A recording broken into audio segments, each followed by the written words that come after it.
안녕하세요. 지방대학교에서 교수로 재직 중인 50대 여성입니다. 사람들이 말하길 결혼은 인생에서 가장 큰 축복이자 제일 큰 행사라고 하는데요. 저에게 결혼이란 축복이나 큰 행사가 아닌 시궁창보다 못한 지옥이었네요. 살면서 가장 후회되는 선택을 꼽으라면 그건 아마도 결혼일 거예요. 그래서 결혼을 고민하는 후배나 졸업한 학생들이 있다면 이 말은 꼭 말해주곤 합니다. 나이가 쫓겨 어쩔 수 없이 선택하게 된 결혼은 하지 말라고요. 가장 사랑하는 사람과 함께해도 어려운 것이 결혼인데 확신을 갖지 못한 사람과 하는 결혼은 파국으로 치닫을 게 뻔하거든요. 저희 때만 하더라도 여자들은 많이 가르칠 필요 없이 고등학교만 졸업하면 시집을 보내자는 주의였어요. 주변에도 보면 고등학교를 졸업한 후 대학교를 진학하지 않고 바로 시집을 가는 것을 심심찮게 볼 수 있었죠. 그렇지만 저는 교수로 일하고 계시는 부모님 덕분에 무사히 대학교까지 마칠 수 있었네요. 부모님께서는 남자 여자 가릴 것 없이 사람은 배워야 성장한다며 공부하는 것을 정말 많이 강조하셨거든요. 그 덕분에 경제적 여유가 없다면 들어가지도 못할 사립대학교에 들어가서 많은 것을 배우고 경험할 수 있었는데요. 고등학교 때까지만 하더라도 통금 시간이 10시를 넘지 못할 정도로 엄하셨던 부모님께서는 대학교를 입학하자 성인이니 마음대로 하라며 통금 시간을 풀어주시더군요. 그래서 마음껏 대학교 시절을 즐길 수 있었네요. 그리고 대학교 2학년이 되던 해 남편을 만나게 되었습니다. 남편은 법학과에 재학 중인 복학생으로 또래 남자들보다 듬직한 면이 있었어요. 묵묵히 뒤에서 챙겨주는 듬직한 모습에 반해 남편과 연애를 시작하게 되었고요. 그리고 연애를 한 지 6개월 후 저희는 평생을 함께하기로 약속을 하게 되었는걸요. 뱃속에 소중한 새 생명이 찾아왔거든요. 임신 테스트기에 두 줄이 뜬 것을 처음 확인했을 때에는 아무것도 하지 못한 채 그저 방 안에 틀어박혀 있었어요. 물론 새로운 생명이 뱃속에 찾아온 것은 큰 축복이었지만 22살이란 나이는 예고도 없이 들이닥친 변화를 받아들이기 힘들었습니다. 아무리 준비를 열심히 했다고 해도 예상하지 못한 사고가 생기는 것이 출산인데 준비는커녕 아직 대학교도 졸업하지 못한 학생에게 큰 부담이 되는 것은 사실이잖아요. 부모님에게 도움을 요청하려고도 해봤지만 도저히 입이 떨어지지 않았습니다. 오히려 부모님에게 임신 사실을 들킬까 헛구역질이 나와도 꾹 참고 입안에 밥숟가락을 쑤셔 넣기 바빴죠. 그러다 용기를 내어 남편에게 임신 테스트기를 건넸어요. 분명 남편 또한 골머리를 앓으며 한숨을 푹푹 쉴 게 뻔했기에 아무 말 없이 점점 심각하게 변해가는 남편의 얼굴을 응시할 뿐이었네요. 그런데 남편은 전혀 예상하지 못했던 말을 했죠. 어차피 결혼을 한다면 저와 하려고 했는데 아이가 생겼으니 미리 하자고요. 깜짝 놀랐습니다. 아직 아무런 준비도 되지 않은 상태에서 결혼을 결심하다뇨. 머릿속에는 가진 것이 하나도 없는 우리 세 식구가 어떻게 살아갈 수 있을까라며 계산을 했지만 마음만큼은 그 어느 때보다 따뜻했어요. 어린 나이에 책임져야 할 새 생명이 찾아왔다는 것에 대해 두렵고 놀랄만도 한 거잖아요. 결혼하자는 남편의 말을 듣자 그동안 녹이 쓴 사슬처럼 엉켜있던 안 좋은 생각들은 단번에 잘려나갔죠. 진심이 담긴 남편의 말 또한 믿기로 했고요. 한편 하나밖에 없는 딸의 임신 소식을 접한 친정은 발칵 뒤집혔어요. 초음파 사진을 내밀자 어머니께서는 머리를 짚으시며 다시 소파에 주저앉기도 하셨죠. 아버지께서는 계속 한숨만 푹푹 쉬셨는데요. 남편은 그에 굴하지 않고 앞으로 저와 뱃속의 아이를 책임질 테니 믿고 맡겨달라고 하더군요. 시부모님 또한 교수로 친정 부모님과 잘 아는 사이였기에 부모님께서는 별다른 반대 없이 저희의 결혼을 허락하셨네요. 시부모님의 올곧은 성품과 남편의 착한 심성이 있었기에 가능한 일이었죠. 결혼 후 저희 부부는 친정 부모님 댁에서 시작을 하게 되었어요.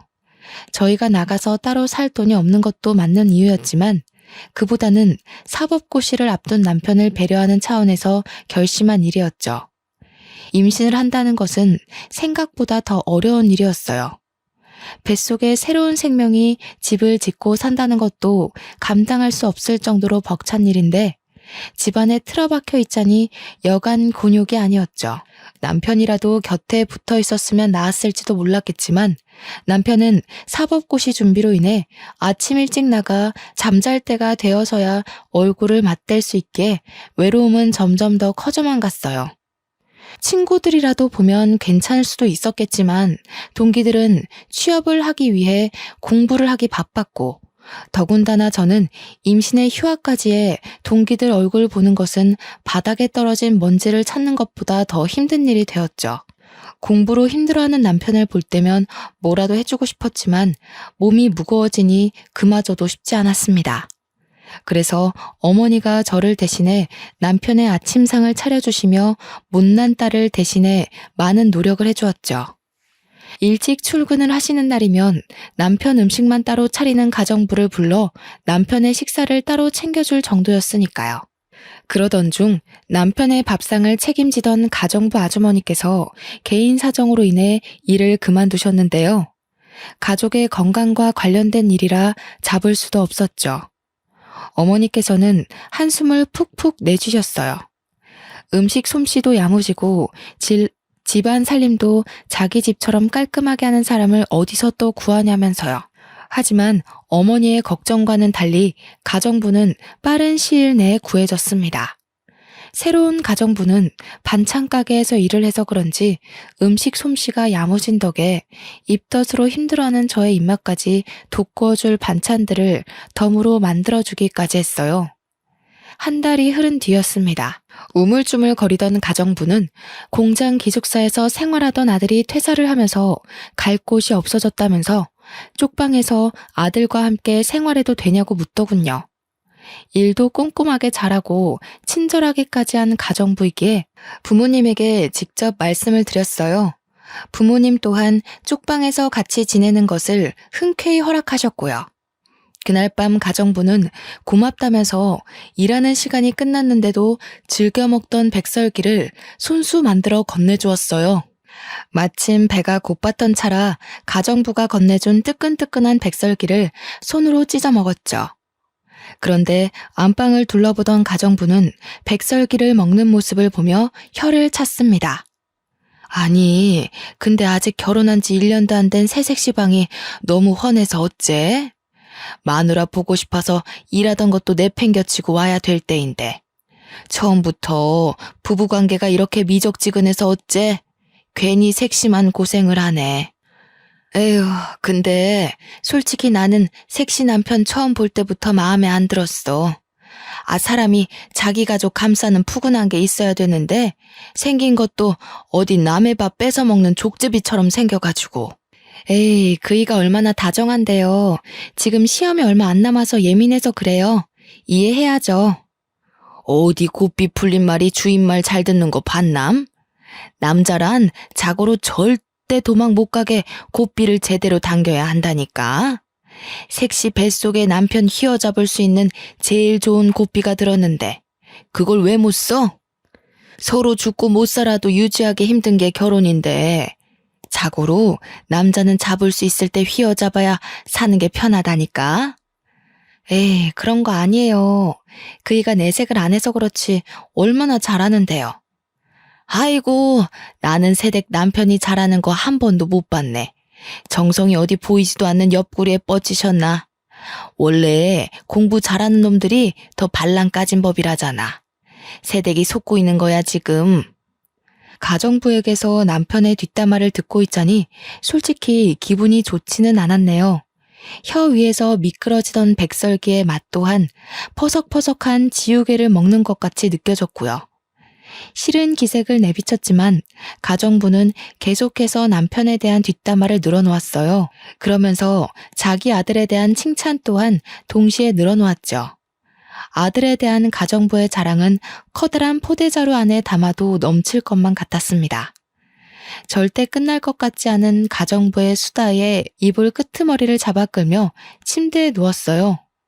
가정부는 그제서야 쟁반을 가지고 안방에서 나갔죠. 혼자서 생각해 보아도 가정부가 했던 남편에 대한 뒷담화는 정말 기분이 나빴어요. 하지만 곱씹으면 곱씹을수록 가정부의 말이 아예 틀린 것은 아니더군요. 남편이 여자 문제로 속 썩인 일은 없었지만 그렇다고 딱히 저희 가족에게 잘한다는 생각은 들지 않았거든요. 어머니가 쏟는 정성을 남편은 고마워하기는커녕 당연하게 여겼죠. 그뿐만이 아니었습니다.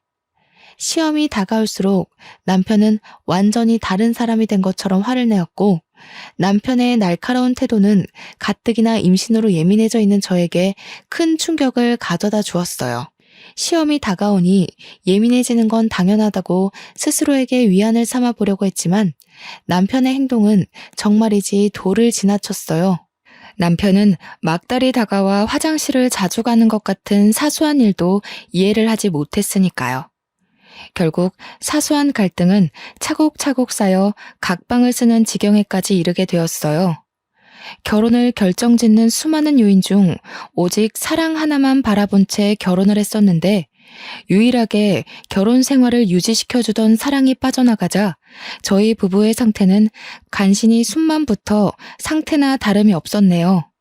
부모님은 남편이 중요한 시험을 앞둬 그런 거라며 이해하라고 했지만 22살이란 어린 나이는 그것을 받아들이기 힘들었는걸요. 그러던 중 남편의 본심을 확인할 수 있는 사건이 터지게 되었습니다. 남편과 부모님이 모두 아침 일찍 집을 나간 날이었어요. 매일 똑같은 집에 박혀 있으니 너무 따분하고 심심하더라고요. 그래서 집 근처 공원에 산책을 나가게 되었죠. 그런데 걸은 지 얼마 되지도 않았을 때 갑자기 아랫배에 엄청난 복통이 느껴졌어요.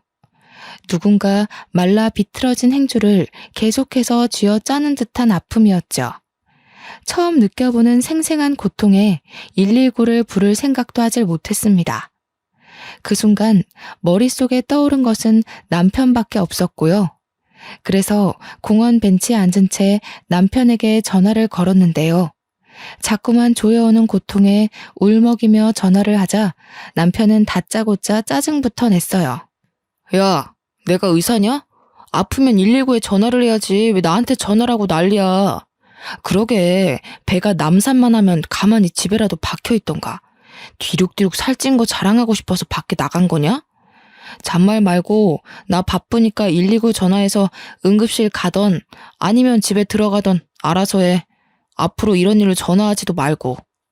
전화가 뚝 끊기고 잠시의 고통을 잊을 만큼 남편의 언행은 충격적이었습니다. 아무리 무심한 남자라 할지라도 자기 아이를 임신한 상태로 아프다고 하면 신경 쓰는 것이 당연한 거잖아요. 남편의 말이 어찌나 충격적이던지 볼가를 축축하게 적시던 눈물마저 쏙 들어갈 정도였어요. 하지만 이내 아픔은 다시 찾아왔고 어쩔 수 없이 가정부에게 전화를 걸게 되었네요. 가정부는 채 4분도 안 되는 시간 안에 달려왔어요. 옆에는 가정부의 아들이 있었고요. 식은땀을 흘리며 배를 움켜잡고 있자 가정부 아들은 실례하겠다는 말과 함께 저를 번쩍 안아들었습니다. 임신으로 살이 많이 찐 상태로 힘들었을 텐데 가정부의 아들은 힘든 기색 하나 보이지 않았죠. 가정부와 가정부의 아들이 힘써준 덕분에 병원에 늦지 않게 도착할 수 있었는데요. 다행스럽게도 의사는 갑작스러운 움직임으로 배가 뭉쳐서 그런 것일 뿐 유산은 아니니 안심하라고 하더라고요. 그 말을 듣자 팽팽하게 당겨졌던 신경이 풀어지는 것을 느꼈어요. 옆에 있던 가정부 또한 덩달아 안도의 한숨을 내쉬었고요. 아이고 천하의 매정한 놈. 자기 새끼 가진 마누라를 이렇게 천대하나? 색시, 아무래도 이 결혼 잘못한 것 같아. 지금도 이렇게 천대를 하는데 나중에 색시가 나이 먹어서 아플 때도 제대로 들여다보기나 하겠어? 애 생각해서 참고 산다 생각하지 말고 이참에 이혼해버려. 평생 옆에 두고 속 끓일 바에는 깔끔하게 갈라서는 게 낫지. 가정부의 아들은 툭툭 가정부의 팔꿈치를 쳤습니다. 그만하라는 뜻이었죠. 무뚝뚝한 얼굴로 작은 것까지 세심하게 배려하는 남자를 보자 그동안 남편이 얼마나 무심했는지 다시 한번 깨닫게 되더군요. 택시에서 내린 후에도 가정부 아들은 계속해서 몸 상태를 걱정하며 자신의 등에 업히라고 했어요.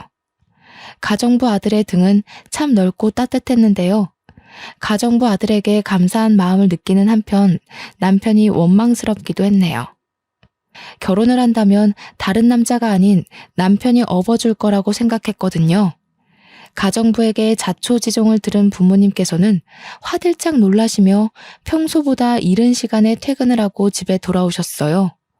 집안에 있던 온 식구들은 한데 모여 몸 상태를 걱정해 주었습니다. 남편 한 사람만 빼고 말이에요. 남편은 자정이 넘는 늦은 시간이 되어서야 집에 들어왔는데요. 몸 상태를 걱정해주기는커녕 다짜고짜 아이가 태어나면 유전자 검사를 하자고 말하더군요. 황당했습니다. 갑자기 유전자 검사라뇨. 그래서 왜 그런 거냐고 되묻자 남편은 제 뱃속에 있는 아이가 자기 자식인지 의심스럽다고 했어요. 당신 그게 무슨 말이야? 당신이 애 아빠가 아니면 뱃속에 있는 애 아빠는 누군데? 그러니까 당당하면 검사해보자니까. 어려운 거 아니잖아. 그냥 확인 한 번만 시켜주면 되는 걸. 뭘 그렇게 화를 내? 유전자 검사에서 내 자식인 거 나오면 아무 문제 없잖아. 당신 그럼 설마 지금까지 나 의심하고 있었던 거야? 어떻게 그럴 수가 있어? 나한테 남자는 지금까지 당신 하나밖에 없다는 거 세상 사람들이 다 아는데 이제 와서 의심을 한다고? 봐봐. 지금도 찔리는 게 있으니까 아무 말 못하는 거잖아. 순진하게 생긴 얼굴에 속아서 내가 코를 꿰었지. 내 다리 걸고 넘어지고 싶어서 일부러 다른 남자 임신한 거일 수도 있지.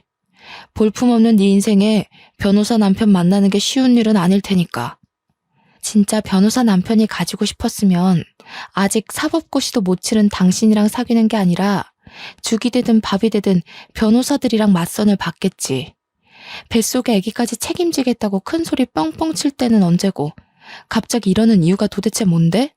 갑자기 가장의 책임도 남편의 책임도 내던지는 남편의 태도가 참 궁금했습니다.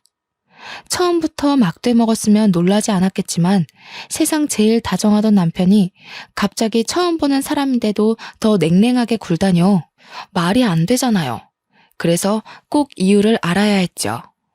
교수 집안이라고 해서 떨어질 떡이라도 떨어질 줄 알았는데 이건 뭐 떡이 아니라 떡 부스러기도 안 떨어지니. 변호사만 되면 어떻게든 변호사 사위 모셔가겠다고 내놓으라는 재벌집에서 선짜리 들어올 텐데 너무 억울해서. 나도 너네 집이 개털 날리는 집인 줄 알았으면 장가 안 왔지. 그동안 진심이라고 생각했던 남편의 태도는 모두 돈을 노리고 만들어진 가짜였던 것이죠. 길 가다 맨홀 구멍 아래로 떨어진다 해도 남편에게 받은 충격보다는 덜할 것 같았어요.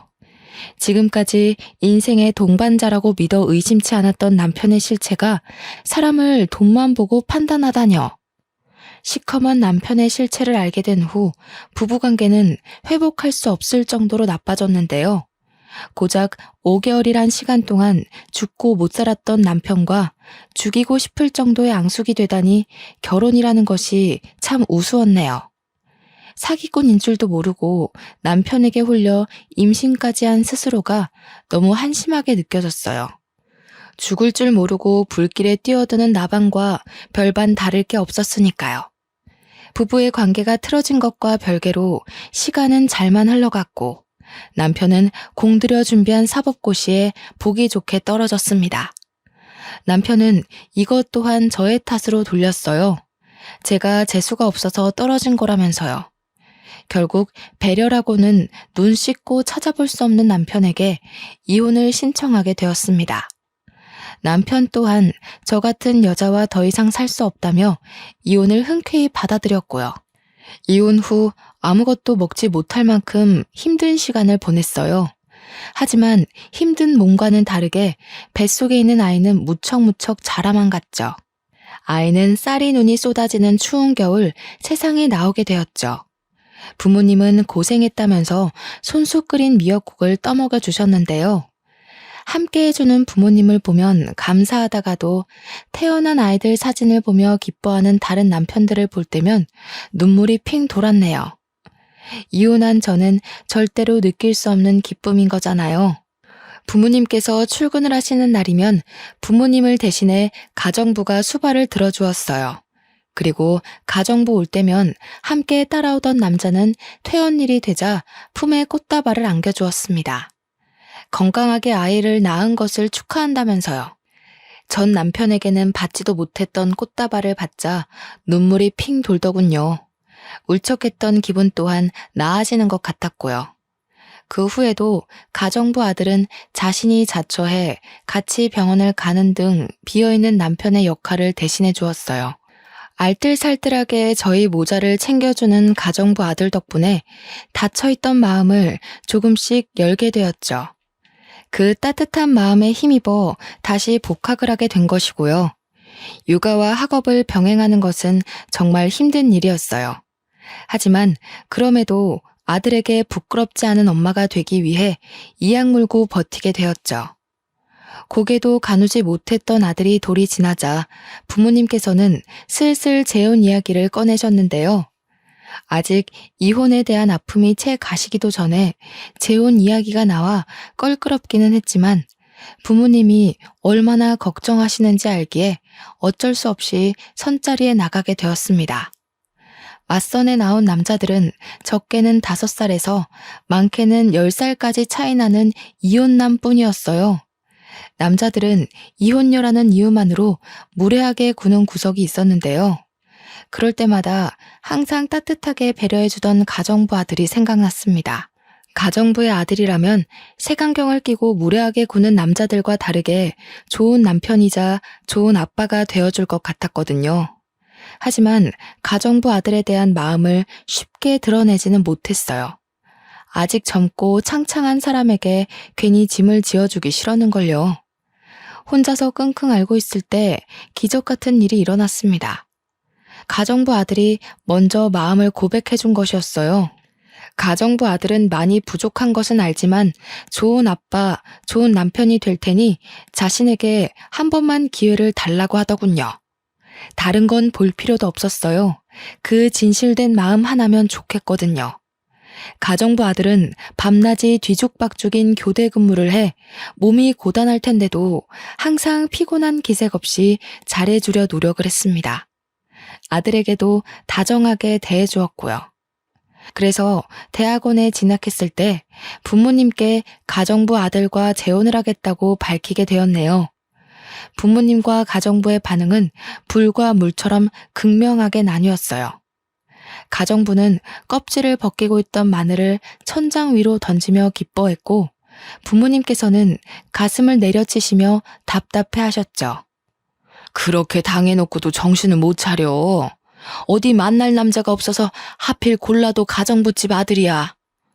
전 남편한테 호되게 당해놓고도 아직 철이 안 들었어. 저 자식이랑 정 결혼하고 싶으면 우리랑 영 끊고 호연이도 놓고 맨몸으로 나가서 살아라. 듣자 하니 기분이 썩 좋지는 않네요. 사장님께서는 얼마나 자식 농사를 잘 지으셨길래 저희 아들한테 타박을 하시는 거예요? 제가 아무리 남의 집에서 식모살이 하면서 힘들게 산다고 해도 우리 아들 애 딸린 이혼녀한테 시집 보낼 만큼 머리 빈 짓은 안 하거든요. 아무리 우리 딸이 애 딸린 데가 이혼을 했다고 해도 이건 급이 안 맞아도 너무 안 맞죠? 아줌마는 눈 없어요? 딱 보면 알 수 있잖아요. 서울에서 내놓으라는 대학원 나와 몇 년 있으면 대학 교수 될 사람이랑 밤낮 없이 자동차 공장에서 일하는 아줌마네 아들이랑은 당연히 차이가 있죠. 앓는 소리 하면서 하도 봐달라고 해서 아들까지 집에 들어오게 해줬더니 아줌마는 도대체 아들 단속을 어떻게 한 거예요? 얼마나 우리를 물러봤으면 주제 파악도 못하고 주인집 딸한테 찍적거리냐고요. 됐어. 당신은 상대도 하지 마. 경우 없는 집안이랑 엮이는 건 한 번이면 족하지. 일할 가정부는 많아. 쫓아내고 다시 들이면 그만이야. 아이고, 누가 겁낸 줄 알고? 나도 우리 아들 천대하는 이런 집구석에서는 일 못하지. 나가도 내 발로 나갈 거니까 털끝 하나 건드리지 마요. 참나, 자기들은 얼마나 잘났길래 남의 집 살이 좀 한다고 무시나 해대고. 마음씨를 그렇게 거지같이 쓰니까 딸도 이상한 사람이랑 엮여서 이혼녀 딱지나 이마에 떡하니 붙이고 있는 거 아니에요. 양가 부모님의 반대로 결국 결혼은 무산되었어요. 그뿐만이 아니었습니다. 3년 넘게 저희 집에서 일하시던 가정부는 큰 모욕에 감정이 상한 듯 다짜고짜 쪽방으로 달려가 짐을 챙기기 시작했어요. 아버지께서는 몇십 년 전 끊었던 담배를 다시 피우셨고요. 또 한 번 부모님께 실망을 안겨드렸다는 죄책감과 그럼에도 사랑하는 사람과 다시 한번 살아보고 싶다는 마음이 충돌하여 머릿속은 복잡해졌네요. 어머니께서는 차라리 없는 자식 칠 테니 나가서 살라며 집에서 내쫓으려고까지 했는데요. 그때 다시 한번 느끼게 되었습니다. 부모님께서 아무리 반대한다고 해도 가정부 아들과 가정을 꾸리고 싶다고요. 그래서 부모님께서 정반대하신다면 부모 자식 간의 인연을 끊은 채 밖에서 살림을 차릴 생각까지 했네요. 정말 불효녀 같은 짓이었죠. 하지만 작은 변명을 하나 하자면 인생에서 다시는 없을 기회 같았어요. 가정부 아들을 놓친다면 평생을 혼자 살 것만 같았죠. 그런데 부모님의 반대는 의외의 곳에서 해결이 되었습니다. 바로 아들이었어요. 어른들이 난리를 피우는 사이 아들은 가정부 아들에게 달려가 아빠라고 부르며 안겼거든요. 자식 이기는 부모 없다고 아들이 아빠라 말하며 따르는 것을 보자 결국 저희의 결혼을 허락하셨는걸요. 남편은 돌아가신 시아버지가 남겨놓은 빚 때문에 저는 대학원을 졸업한 지 얼마 되지 않았기 때문에 서로가 돈이 없는 상태였어요. 지갑 사정을 뻔히 아시는 부모님께는 친정과 가까운 곳에 있는 아파트에 신혼집을 차려주라고 하셨는데요. 저희 부부는 친정 부모님의 지원을 한사코 거절했습니다. 부모님의 가슴에 2번씩이나 상처를 낸 주제에 지원까지 받는다면 너무 염치가 없을 것 같았거든요. 그래서 결혼식도 올리지 않은 채 있는 돈 없는 돈을 탈탈 털어 다 쓰러져가는 구축 빌라에서 신혼생활을 시작하게 되었죠. 집이 워낙 낡은 탓에 쑥꼭지를 돌릴 때면 녹물이 나올 때도 있었고 갑자기 불을 켤 때면 바닥에 있던 바퀴벌레를 발견하기도 했지만 그래도 행복한 신혼생활이었어요. 전과는 비교도 할 수 없을 만큼의 행복감과 안정감을 느껴졌죠. 다른 가족들은 없이 살던 남편이 저를 등쳐먹기 위해 일부러 결혼을 한다며 수군거렸지만 오히려 그 반대였어요. 제가 남편의 등에 올라타 남편이 떠먹여주는 밥을 받아먹었거든요. 교대 근무로 힘들 텐데도 남편은 논문 발표와 조교 생활로 지친 저를 위해 손수 아침밥을 차려주었습니다.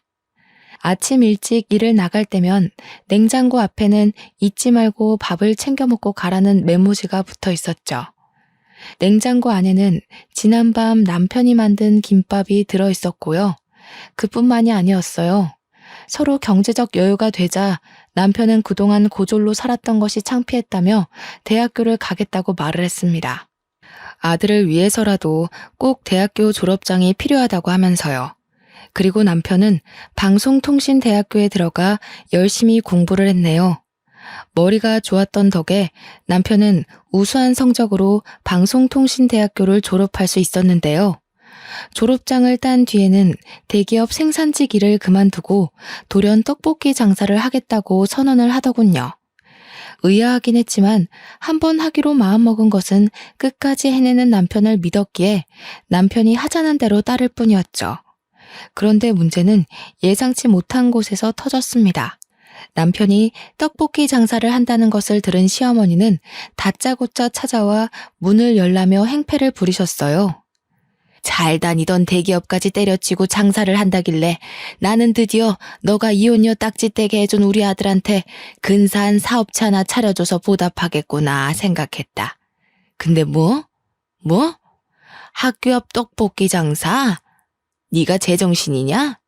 어디 귀한 남의 아들한테 떡볶이 장사를 시켜? 그것도 잘 다니던 직장까지 때려치게 만들고 앞길 창창한 총각 등에 이혼녀 딱지 떼고 자식 새끼까지 업히게 했으면 최소한의 양심은 있어야지.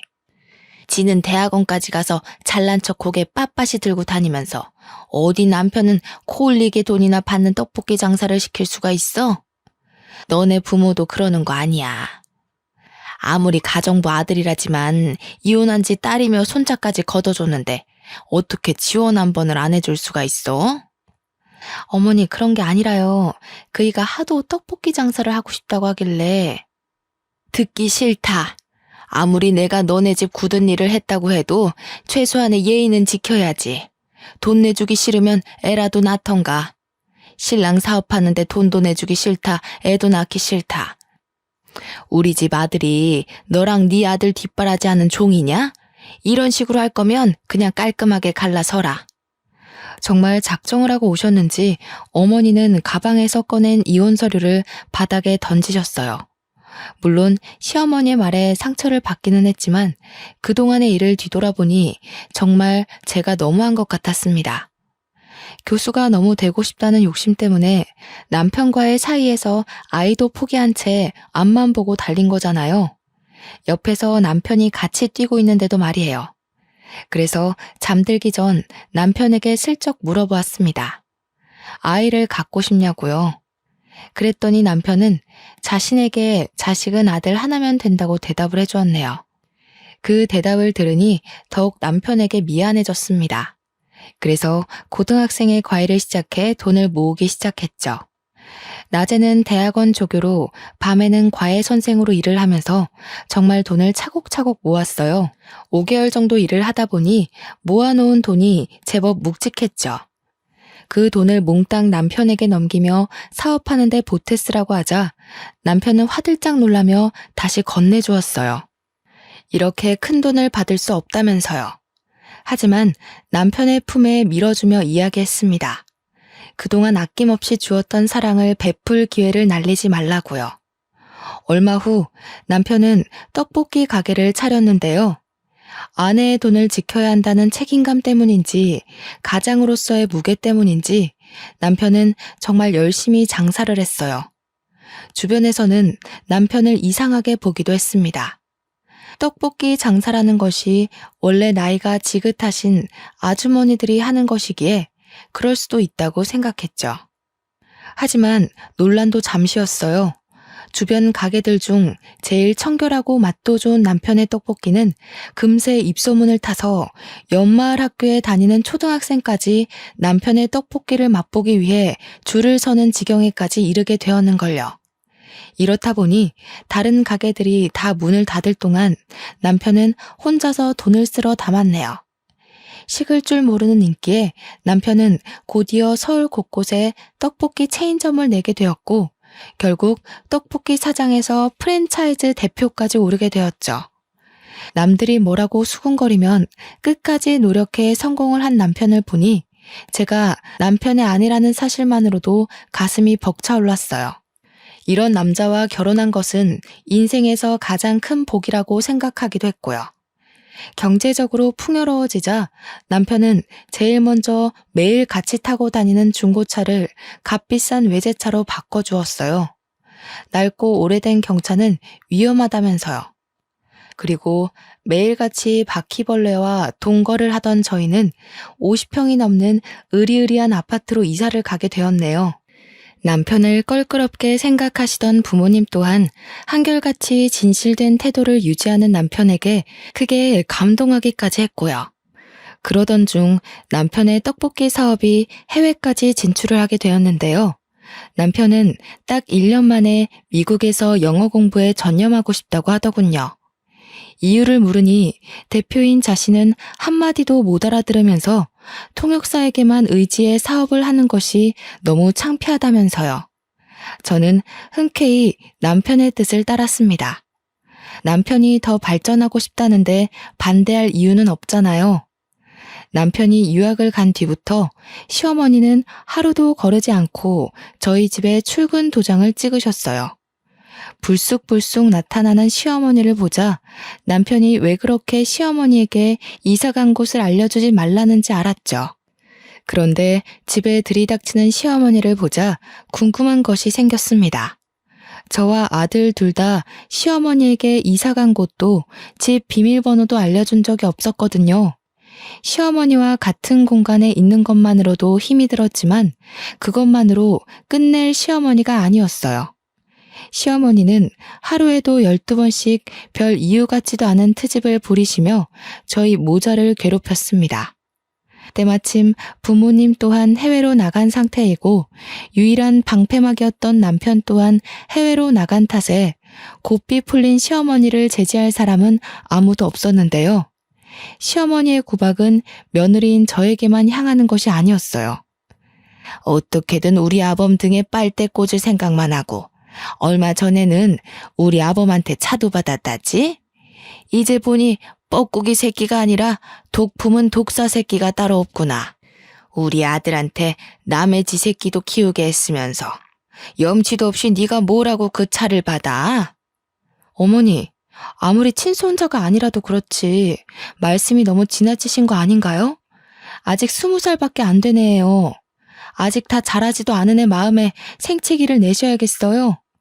그리고 그 차는 아범 차가 아니라 제 차예요. 차 바꾼 김에 타고 다니라고 준 거예요.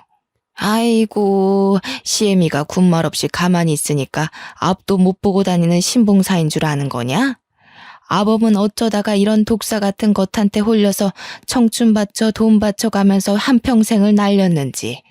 나는 아직도 네 부모가 우리 아들 내팽개치던 것만 생각하면 불화가 치밀어서 잠을 못 잔다.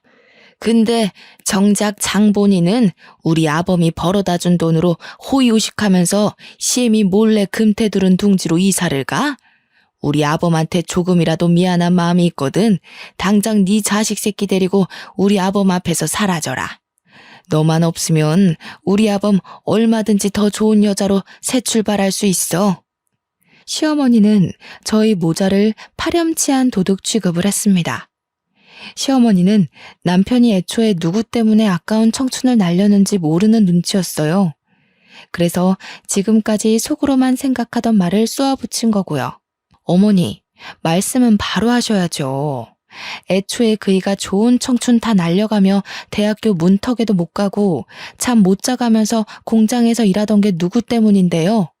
다 어머니가 이 남자 저 남자 만나면서 그이 돈 까먹어서 그런 거잖아요. 아버님이 남긴 집도 두 번째로 결혼한 남자 도박빚 갚아준다고 홀랑 날려먹으셨다면서요. 어머님, 한 번이라도 그이 마음 생각해 보셨어요? 친부 돌아가시고 장례식도 끝나기 전에 다른 남자랑 놀아난 것도 모자라 유일한 유품 같은 집까지 날아갔을 때 그이가 얼마나 참담했을지 생각이나 해보셨냐고요. 이게 아무리 사람이 화가 난다고 해도 할 말이 있고 못할 말이 있는 거다. 어디 못 배워먹은 천한 기집애처럼 수십 년도 더 된 과거를 들먹여? 너 지금 시엠이 약 좀 잡았다고 그걸로 협박이라도 할 셈이냐? 어디 해봐라. 내가 눈 하나 깜빡 하나. 얼굴에 구멍 하나 났다고 어딜 함부로 떠들어? 내가 그 구멍 다시는 허튼 소리 못하게 확 꿰매주랴? 제 입이 구멍이면 어머니 입도 구멍이겠네요. 며느리 앞에서 할 말 못할 말 구별도 못하고 생각나는 대로 내키는 대로 아무 말이나 함부로 하시니까요. 다른 사람들 다 멀쩡한 총각 인생 망쳐놓은 애 딸린 유부녀라고 손가락질해도 되지만 어머님은 그러시면 안 되죠. 하나밖에 없는 아들, 좋은 시절 젊은 시절 다 날려버리게 만든 사람이 누군데요. 어머님이잖아요. 옛날 생각해서 어머님이랑 어떻게든 잘 지내보려고 노력했지만 이제는 안 그럴 거예요. 하나밖에 없는 소중한 자식 마음 다치게 하면서까지 어머님한테 머리 숙이고 싶지 않으니까요. 걱정이 밀려올 줄 알았지만 그동안 쌓아왔던 모든 것을 털어내서인지 편안하기만 했습니다. 시어머니께서도 이런 성난 모습에 적지 않게 당황하는 것 같았지만 이제 다시는 저와 우리 아들을 함부로 대하지 않겠다는 것에 안심이 되었고요. 시어머니는 곧이어 남편이 올 때까지 한 발자국도 못 움직인다고 했어요. 그래서 바로 남편에게 연락을 남겼죠. 미국은 이미 늦은 시간일 것이 분명한데도 시어머니와 관련된 일 때문인지 바로 연락이 오더군요. 남편에게 연락이 닿자마자 시어머니는 서럽다는 듯이 엉엉 울며 없는 말까지 덧붙여 남편에게 일러 바쳤습니다. 효자 아들이던 남편이 이번에도 자신의 편을 들어줄 거라고 생각하셨던 거죠. 하지만 남편은 단호했는걸요. 가르쳐 주지도 않은 집에 쳐들어가 행패를 부른 것은 시어머니라면서 다시는 저 아들을 괴롭히지 말라고 경고를 날렸거든요. 처음 있는 남편의 단호한 태도에 시어머니는 몹시 놀란 눈치였어요. 남편의 말이 효과가 있었는지 그 후로는 시어머니의 간섭 없는 편안한 나날들을 보내게 되었네요. 남편이 없는 생활은 단순했답니다. 수업이 있는 날은 대학교로 가 강의를 하고 강의가 없는 날에는 밀린 집안일을 하고 논문을 쓰면서 하루하루를 보냈죠. 아무런 문제 없는 평온한 날이 이어지다 보니 비어있는 남편의 옆자리가 참 그립더군요. 아직 1년이 채 안 되었지만 보고 싶으니 빨리 한국으로 돌아오라고 어리광을 부리고 싶을 정도로요. 하지만 그랬다가는 남편이 다시 한국에 돌아올 것을 알기에 혼자서만 꾹 참으며 보고 싶은 마음을 감춰왔네요. 그러던 중 뜻밖에도 시어머니에게서 먼저 연락이 왔습니다. 큰 싸움이 있고 2달 만의 만남이었어요. 집 근처 카페로 가자 시어머니께서는 다짜고짜 이혼 협의서를 내미셨죠. 깜짝 놀라며 이혼 협의서와 시어머니를 번갈아 가면서 보았는데요. 시어머니는 사인부터 하라는 양 서명란을 툭툭 가리키셨어요. 불려우 같은 것이 우리 아들을 어떻게 홀렸는지는 모르겠지만 그만하고 이혼해라. 이 정도 뽑아먹었으면 됐지 뭘 더 바래? 그건 결혼 당사자들끼리 선택할 문제지 어머니가 나서서 재촉하실 일이 아닌 것 같아요. 저희 부부 어머님 뜻대로 이혼할 일 없으니 이건 그냥 쓰레기통에 버리세요. 가방을 챙기는데 시어머니께서는 사진 한 장을 내시셨어요. 깜짝 놀랄 수밖에 없었습니다. 사진 속에는 딸뻘 정도 되어 보이는 젊은 여자와 남편이 와락 안고 있는 모습이 찍혀 있었거든요. 사진을 내민 시어머니께서는 뭐가 그리 기세가 등등한지 팔짱까지 끼며 이혼 서류에 도장을 찍으라는 듯 눈짓을 하시더라고요. 우리 아들 마음 떠난 지 오래인 것 같은데 이래도 이혼을 안 할 셈이냐? 괜히 어줍잖은 행동으로 쉰내 풍기지 말고 빨리 이혼해라. 아범도 아범이지만 마음 떠난 남자 껍데기 붙잡고 살아서 뭐 좋을 게 있겠니? 똑똑한 머리로 잘 생각할 거라 믿는다. 눈앞에 펼쳐진 사실을 믿을 수가 없었어요. 일평생 저만을 바라보던 남편이 갑자기 바람이라뇨. 이 순간 제일 미운 것은 제 자신이었습니다. 아닐 거라고 정말 굳건하게 믿고 있기는 했지만 마음 한구석에는 늙고 다른 남자 애까지 딸린 여자보다는 젊고 예쁜 여자가 좋을 수도 있겠다고 생각했거든요. 그래서 남편에게 직접 전화를 하기로 했어요. 당사자한테 물어보는 게 제일 빠르잖아요. 점점 급해지는 마음과는 다르게 남편은 자꾸만 전화를 받지 않았어요. 남편의 연락 두절에 마음은 점점 불안해지기 시작했죠. 그러던 중 모르는 번호로 전화가 왔는데요. 당연히 남편일 거라고 생각을 하고 전화를 받았습니다. 하지만 전화의 주인은 남편이 아닌 남편의 내연녀이더라고요. 내연녀는 남편이 자신과 새 출발을 할 수 있게 이혼하라고 협박조로 말을 했죠. 만약 남편이 진짜 바람을 피워 상간녀와 만나게 된다면 흥분에 날뛸 거라고 생각했는데 실상은 그게 아니었어요. 화조차 나질 않았네요. 힘들 때 옆을 지켜주던 남편의 바람은 용서할 수 있었지만 잘 살고 있는 남의 가정을 파탄낸 것도 모자라 새까맣게 타버린 속을 벅벅 긁는 상간녀를 도저히 참을 수 없었어요. 어떻게 해서든 상간녀에게 복수를 하기로 마음먹은 머리는 그 어느 때보다 냉정하게 돌아갔고요. 그래서 제일 유명하다는 이혼 전문 변호사를 찾아갔죠. 그런데 이혼 변호사를 만나는 순간 벼락이 떨어지는 충격이 온 몸을 덮쳐왔네요. 변호사는 바로 전 남편이었거든요. 수준 떨어지는 놈 만나서 지 딸뻘 되는 애랑 기싸움하는 당신이나 마누라 내비두고 바람피는 놈이나 아주 환상의 부부네. 전 남편은 저희 부부 사이를 비웃었는데요. 정말 쥐구멍이라도 있으면 숨고 싶다는 생각이 들었습니다. 가장 숨기고 싶고 창피한 일을 제일 들키고 싶지 않았던 사람에게 들킨 거잖아요. 그런데 놀라기도 전 남편은 이상한 말을 해오더군요. 제가 오기 전 시어머니가 미리 이혼 상담을 받으러 왔다고요. 온몸에 소름이 끼쳤어요.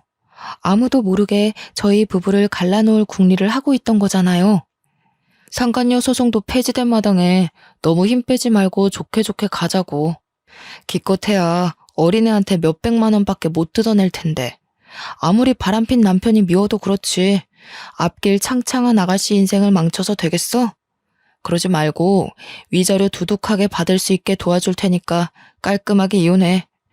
담례로 이혼하고 받은 위자료 반만 떼서 준다면 물불 안 가리고 열심히 힘써줄게. 시어머니도 소름이 끼쳤지만 아들에 대한 걱정은 눈꼽만큼도 없이 자기 사리사욕만 채우려는 전 남편을 보자 온몸에 소름이 돋더군요. 그래서 이혼 소송을 어떻게 되건 상간녀 소송이 어떻게 되던 사무실을 박차고 나왔죠. 상간녀와 시어머니에게서 계속 문자 폭탄이 와도 남편은 여전히 답이 없는 상태였어요. 이쯤 되니 짜증이 나기보다는 슬슬 걱정이 되기 시작했죠. 그래서 직접 남편을 찾아가기로 결심을 했죠. 하지만 남편을 찾고 싶다는 굴뚝 같은 마음과는 다르게 현실적인 조건은 참 마음을 따라주지 않았네요. 처리해야 할 일이 가득했거든요. 고민하고 있자 아들이 옆으로 와 자신이 직접 남편을 찾아오겠다고 하더군요. 자기가 먼저 나서는 아들을 보자 걱정이 되기도 했지만 한편으로는 고맙기도 했네요. 그래서 아들을 믿어보기로 결심했어요. 아들을 공항에 데려다주는 순간에는 걱정이 몰려오기도 했습니다. 사실이건 거짓이건 불미스러운 일로 아들을 다른 나에게 보내는 것이 마음에 걸렸고요. 남편을 찾기 위해 비행기에 올라탄 아들은 꼬박 3일 동안 연락이 되질 않았는데요. 혼자 떨어져 있는 72시간 동안 안 좋은 생각만 떠오르며 밥 한 술도 제대로 뜨지 못할 만큼 걱정이 많이 되더라고요. 아들은 집을 떠난 지 4일이 되어서야 연락이 왔어요. 남편과 함께 한국으로 간다는 짤막한 답장이었죠. 그렇지만 그 한 줄의 문자를 받는 순간 얼마나 안심이 되었는지 손발에 힘이 탁 풀렸습니다. 남편과 함께 귀국하겠다는 것은 해결책이 보인다는 이야기니까요. 공항에 미리 마중을 나가 있는 동안 머릿속은 참 복잡했어요.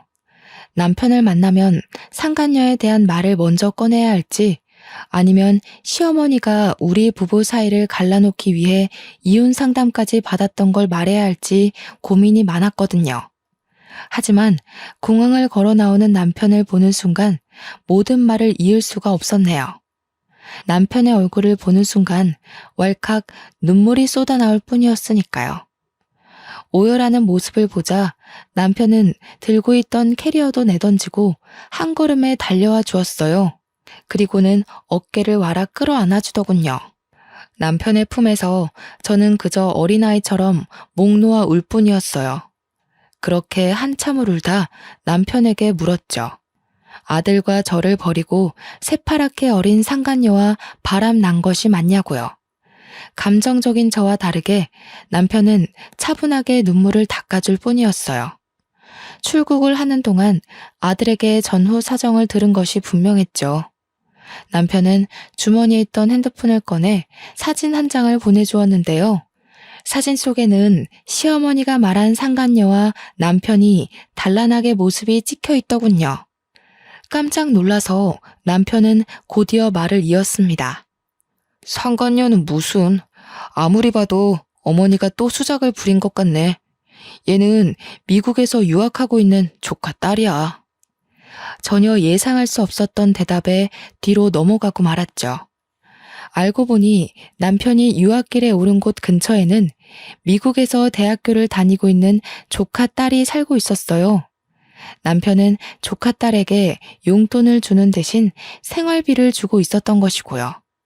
모든 진실을 듣고 나자 언제 울었냐는 듯 두 눈에서는 눈물이 쏙 들어갔습니다. 그리고 조카 손녀까지 팔아먹으며 저희 부부를 이혼시키려고 한 시어머니를 도저히 용서할 수가 없었죠. 아무리 이혼녀 딱지가 붙은 며느리가 싫다고 해도 가까운 가족까지 건드리다뇨. 최소한의 예의를 아는 사람이라면 절대 하지 않을 행동인 거잖아요. 어두운 낯빛을 눈치챘는지 남편은 이 모든 일은 자신이 책임질 테니 아무 걱정하지 말라고 말했습니다. 그 말을 들으니 참 안심이 되더라고요. 그동안 왜 걱정했을까 의문을 가질 정도로 복잡하던 머릿속은 청소기를 돌린 것처럼 깨끗해졌죠. 남편이 한국에 들어온 후 시어머니에게서는 전화가 걸려왔어요. 받을까 말까 고민을 했지만 그래도 저희 부부를 이혼시키려던 진짜 이유를 알고 싶어 전화를 받기로 했습니다. 못된 것. 우리 아범을 어떻게 구워 삶았길래 낳아주고 키워준 애미한테 절연하자는 소리가 나와? 먼저 자작극 벌이면서 잘 살고 있는 저희 부부 이혼시키려고 한 건 어머니시잖아요. 절연하고 사는 것도 어머니가 선택한 일이니 저한테 이러셔도 해드릴 수 있는 게 없어요. 오냐, 이제 보니 네 전남편이랑 너도 모두 한패였던 게구나. 내가 가만히 있을 것 같으냐? 당장 우리 아범한테 네가 전부하고 바람이 났다고 말을 해줘야지. 네? 그게 무슨 말씀이세요? 시침이 떼지 마라. 너야말로 시애미 사다리도 없는 구렁텅이에 빠뜨리려고 전부랑 같이 작당 모의한 게 아니냐. 아이고, 돈에 눈먼 놈인 줄 알았더니 꼬레지도 전 남편이라고 저 몹쓸 것 편을 들었던 게지. 알아들을 수 없는 말 투성이었어요. 이미 인연이 끝난 지 수십 년도 더 된 전 남편 이야기를 꺼내다녀. 그래서 당장 전 남편이 다니는 로펌으로 찾아가 바른 대로 말하라고 난리를 피웠죠. 그랬더니 망연자실에 있던 전 남편은 그제야 숨겨져 있던 진실을 실토하더군요. 사건의 발단은 시어머니가 전 남편을 찾아오면서부터였어요. 시어머니는 전 남편에게 거액의 돈을 쥐어주며 저희 부부를 이혼시킬 계략을 세웠던 것이죠. 이혼시키는 것을 성공할 시 남편 앞으로 되어 있는 땅을 준다고도 했고요. 시어머니는 주변에서 저를 제일 잘 알고 있는 사람 중 자신의 편으로 끌어들일 수 있는 사람은 전 남편밖에 없다고 생각을 한 것 같았죠. 모든 내막을 알게 된 순간 모든 인맥을 동원하여 전 남편에게 벌을 줄까 생각하기도 했어요. 같은 학교에서 유명한 사내 커플이었기에 쓰레기라고 소문을 내는 것쯤은 일도 아니었거든요. 그렇지만 전 남편은 제가 손을 쓰지 않아도 이미 업계에서 파렴치한 짓을 저지른 변호사로 낙인이 찍혀 있더군요. 이후 전 남편은 아무리 몹쓸 놈이어도 자신이 아들의 친부이니 구해달라며 몇 번씩 전화가 왔는데요. 모든 전화를 깔끔하게 무시했네요. 현재도 앞으로도 아들에게 아버지는 현재의 남편 한 명밖에 없으니까요. 이혼 자작극을 벌인 시어머니는 남편이 다달이 지급하던 생활비까지 끊자 그제서야 상황의 심각성을 알게 된 것 같았어요. 하지만 이미 때는 많이 늦은 상태였죠. 그 후 시어머니는 몇 번이나 찾아와 사과를 했는데요. 남편은 단호했어요. 기본적인 생활을 할 수 있을 만큼의 생활비와 자식된 도리만 할 뿐이었거든요. 시어머니는 이전과 같은 사치스러운 생활을 할 수 없다는 것에 큰 절망을 느끼는 것 같았어요. 그렇지만 제가 할 수 있는 것은 없었네요. 모든 것은 자신이 선택한 길이었으니까요.